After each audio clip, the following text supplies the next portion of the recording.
Vamos para o Flamengo. O Flamengo está fazendo uma pré-temporada em Orlando, nos Estados Unidos. Tem 2 amistosos pela frente. E a Lívia Laranjeira, agora sim, conversa com a gente. Eu quero começar pelo Vinha, que veio, hein? Aliás, veio não porque vem mesmo. Aí... veio aí, Lívia Laranjeira. Seja bem-vinda. Boa tarde. Né, Mari? Boa tarde para você, para o Raed, para todo mundo ligado com a gente. Vinha, vem mesmo. O Marcos Braz, né, vice-presidente de futebol, e o Bruno Spindel, diretor executivo de futebol, estão na Europa e conseguiram destravar a negociação com o Vinha. Era uma negociação complicada, né, porque envolvia o acerto com o próprio jogador e com 2 clubes, com a Roma, que detinha os direitos dele, e com o Sassuolo, onde ele estava jogando emprestado. Então, essa negociação estava difícil e aí os dirigentes do Flamengo foram para a Europa, conseguiram negociar pessoalmente e acertaram a contratação do lateral esquerdo uruguaio. Ele vai assinar contrato até o final de 2028, um nome pedido pelo técnico Tite. Então, a principal notícia do Flamengo veio de fora, né? Não veio aqui da Flórida, não veio dos Estados Unidos, apesar de o time estar fazendo a pré-temporada por aqui. Ontem, o time treinou pela primeira vez aqui em Orlando, aqui no Osceola County Stadium, que é um mini estádio que fica dentro do complexo esportivo onde fica o CT do Orlando City. A gente pôde acompanhar os primeiros minutos da atividade da manhã de ontem, depois o time treinou novamente à tarde, e aí esse treino da tarde tem sido dividido em grupos, né? Todo mundo treina junto de manhã e no período da tarde os jogadores são divididos em 2 grupos e cada grupo treina num horário diferente. E hoje eles treinam só no período da manhã. Eu acho até que dá para ver que já tem alguns... O campo já está sendo montado, né? O Pedro Machado vai mostrar para a gente, nosso repórter cinematográfico, o campo já está sendo preparado para esse treino com bola de daqui a pouco, mas os jogadores passaram por aqui agora e foram em direção a uma academia que fica aqui nesse complexo. Então eles devem fazer um primeiro treino na academia e depois vir para o gramado. A gente está aguardando para ver quanto que a gente vai poder acompanhar dessa atividade. Hoje o clima já está bem mais frio aqui na Flórida. A gente sabe que o inverno da Flórida não é tão rigoroso, mas e depois da chegada do Flamengo o clima estava bem ameno por aqui, mas hoje a temperatura já caiu bem. A hora que a gente chegou aqui a sensação térmica estava em torno de 6 graus, um vento gelado, então os jogadores estão sentindo essa diferença em relação a ontem, que foi quando eles começaram os treinamentos por aqui. Já bastante jogador de gorro, de luva, mas não tem desculpa, vai ter treino e amanhã a expectativa também é de muito frio para esse amistoso. O amistoso vai ser às 2 da tarde no horário local, mas ele é numa região que venta bastante, então, fica na cidade de São Petersburgo, né, o estádio onde eles vão jogar amanhã diante do Philadelphia Union. Então a expectativa é de muito frio.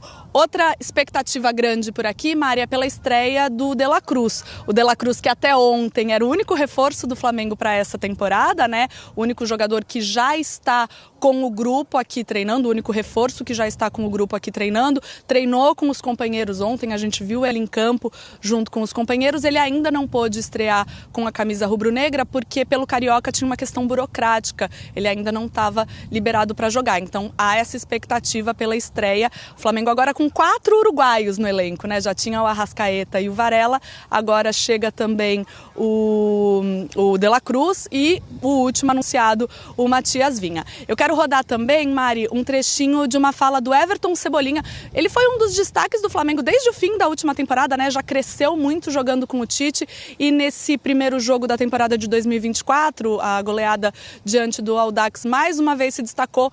Ontem ele conversou com o pessoal da Flá TV, a gente vai rodar um trechinho dele falando sobre a expectativa para essa pré-temporada.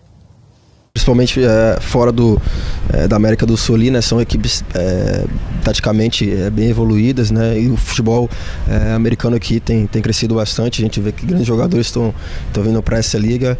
A gente vai tratar mesmo como uma preparação, todo mundo bem preparado para que possa estar participando. É isso, Mari. Amanhã tem 2 jogos, né, do Flamengo. Tem esse jogo contra o Philadelphia Union aqui na Flórida pela pré-temporada. Tem jogo do Carioca também, diante do Nova Iguaçu, lá em João Pessoa, na Paraíba. O time se dividindo, o elenco atendendo o elenco principal aqui, né, na Flórida, fazendo essa pré-temporada. Alguns jogadores do Sub-20 e outros atletas que ficaram no Brasil disputando também o Carioca. E essa preparação para essa temporada de 2024. Mari. Beleza, Lívia, obrigada, viu, pelas informações. Boa tarde a você e bom trabalho. Vamos lá, alguns pontos aqui. A gente precisa lembrar que o Sport TV transmite amanhã, às 4h, Philadelphia Union e Flamengo. É o primeiro desafio, o primeiro amistoso, né, dos 2 que o Flamengo fará nessa pré-temporada de 13 dias nos Estados Unidos. E outra lembrança, quem traz pra gente é o GE. Globo. O Flamengo já jogou 2 vezes no mesmo dia. Aliás, o Vasco também, né? Ontem, quinta-feira, né? Também jogou 2 vezes. Já tinha acontecido isso, a última vez foi em 94, 2 vezes no mesmo dia. Agora é a vez do Flamengo. 22 anos depois, vai fazer 2 jogos em um mesmo dia. Por opção. O Vasco ainda vai passar por isso de novo, né? Ainda tem isso de novo. Por opção. Só que agora no mesmo horário. Para quem fez o pré-jogo de Vasco para ver o jogo principal de Vasco, agora não vai dar, porque é tudo no mesmo horário. Mas vamos lá, vamos voltar aqui para o Flamengo. Quero focar nos reforços, como a Lívia destaca, e eu acho muito importante a gente dar atenção a isso num ano de Copa América. A gente vai ter mais 2, são 4 ao total. 4 uruguaios no elenco do Flamengo. Numa posição que já era carente, hein, o Red? Agora, e aí eu falo com foco, peraí, primeiro, lateral esquerda. A pergunta sobre o Vinha? A pergunta é sobre a vida, assim, se quiser falar do De La Cruz, se quiser falar da Copa América, Flamengo. Mas vamos começar pelo Vinha. Então, fazendo uma comparação aqui de jogadores, tá? O De La Cruz, os 2 aí na imagem, o 7 e o 17, De La Cruz e Vinha. O Vinha, para mim, o Vinha chega para ser titular da posição. Dono, absoluto. Absoluto não, porque vai ter uma concorrência forte de um jogador que fez boa parte do ano passado de excelência, chegou até a seleção brasileira. Mas, no modelo de jogo do Tite, o Ayrton Lucas é subaproveitado. Porque o Ayrton Lucas tem como principal característica a velocidade e o apoio no ataque. Principalmente a ultrapassagem. O Tite que convocou o Ayrton Lucas, inclusive? A convocação do Ayrton Lucas foi com o Ramon, não foi? Porque foi já depois era. do Tite. Tá certo. Você tem razão. O Vinha é o Ayrton Lucas, primeiro. O Ayrton Lucas é um jogador de ultrapassagem e velocidade. A principal característica do Ayrton Lucas é a velocidade. E no sistema de jogo do Tite, o corredor do lado esquerdo está com Cebolinha, que é um jogador que fica ali naquela posição para abrir o campo. E o lateral, ele faz um apoio interno de construção com o volante. Então, nessa situação de jogo, a característica do Vinha é mais preponderante do que a característica do Ayrton Lucas. Então, na minha opinião, o Vinha chega para ser titular da posição pela maneira como o Tite pensa o jogo. Não estou falando de característica de atleta, quem é melhor, quem é pior. Pela forma como o Tite pensa o jogo, para mim o Vinha chega para ser titular. Já o De La Cruz, ele tem a questão da disputa de posição com o Arrascaeta, que é um ídolo do clube. Mas na seleção uruguaia o De La Cruz é titular e o Arrascaeta é banco. Mas o Arrascaeta é um ídolo do Flamengo e é muito difícil você conseguir ultrapassar essa barreira, jogando interno atrás do atacante de referência. Ou a possibilidade que ele tem, o Tite, de encaixar o De La Cruz, é jogando pelo lado do campo no setor direito. Mas aí também muda a característica do que ele pede para o atacante de lado de campo do setor direito.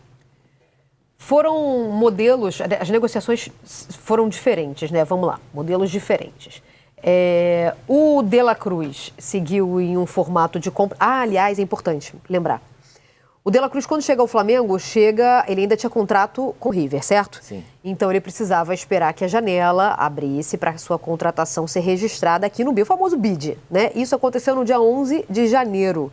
Como as inscrições para o Campeonato Carioca se encerraram, para a primeira partida, né? Para a primeira rodada, se encerraram no dia 10, por isso ele não pôde estrear. Então, esse é um primeiro ponto.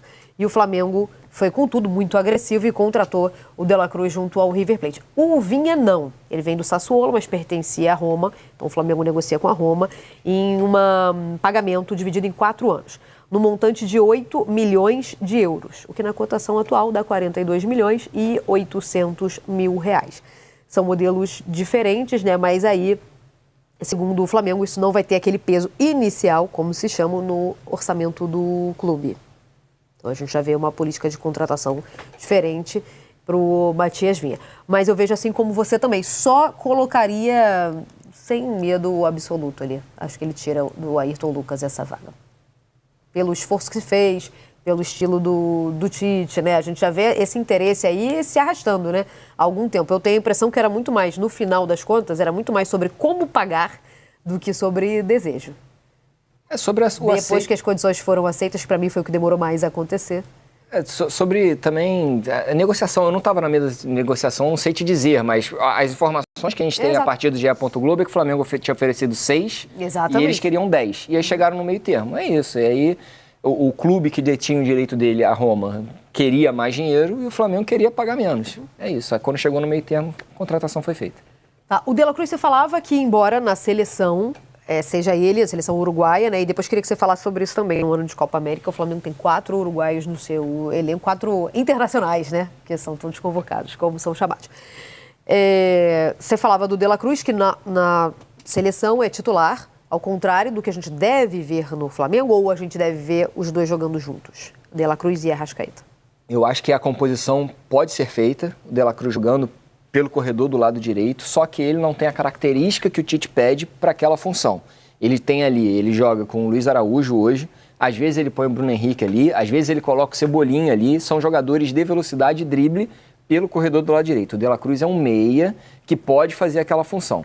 E aí tem a composição do que você consegue fazer ali com o time, com jogadores de características diferentes. O De La Cruz jogando ali naquela posição, eu imagino que ele vai utilizar como lateral direito o Wesley, que tem a chegada no ataque e a velocidade. Porque o De La Cruz ele não vai ter o drible e a mudança de direção, a velocidade de ataque, que tem, por exemplo, um Luiz Araújo jogando naquela posição.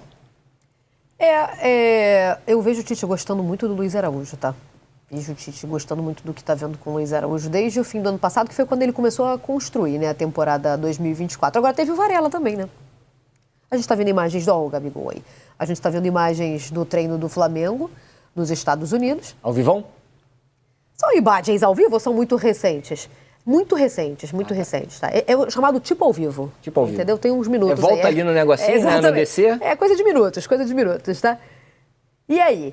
Vamos falar, já que a gente falava de De La Cruz e Arrascaeta e da possibilidade de jogarem juntos, Gabigol e Pedro. Na última entrevista do Tite, ele não se mostrou muito animado, não. Ele até tentou, não, lado a lado, não sei se dá pra gente ver lado a lado, mas dá pra ver no mesmo time de um outro jeito? Ele fez isso no segundo tempo do jogo da estreia do Carioca. Botou o Gabigol na função que era do Arrascaeta, no intervalo. Não tem como comparar o que o Arrascaeta entrega naquela função com o que o Gabigol entrega naquela função. O Gabigol é um jogador que gosta de explorar espaço nas costas da zaga adversária. O Arrascaeta é um construtor que pensa o jogo e se aproxima de todos os outros jogadores para armar. Mas ele dá para entender que o Tite pode contar com o Gabigol ou ali naquela função, que seria do Arrascaeta, ou na função que seria do Pedro. Eu acho muito difícil o Tite utilizar o Gabigol aberto no corredor do lado direito, como o Gabigol já jogou algumas vezes. A gente até comparava aqui durante a semana o que a gente via com o Dorival. Agora a gente está vendo... Ao vivão. Agora a gente está vendo a roda de bobinho. Se eu contar para vocês a tradução que me deram aqui de bobinho em inglês... é brincadeira. Little fool. Quase isso, little silly. O bobinho, né? O popular em inglês. Bobinho no inglês da tradução livre. Bom, a gente comparava aqui durante a semana o que o Gabigol já tinha feito quando o Bruno Henrique estava machucado. E ele entrou ali muito por causa da situação da baixa, né? Do Bruno Henrique com o Dorival. Deu muito certo. Para mim... A convocação do Pedro passa muito, para a seleção brasileira, para a Copa, passa muito pelo que o Gabigol fez naquela posição ali. Você está falando do Gabigol no lugar do Arrascaeta e que acha que não tem a questão do ídolo, e não é isso que eu queria discutir. Eu queria falar de oportunidade técnica. Você não vê essa valência no Gabigol, não vê valências no Gabigol para essa posição?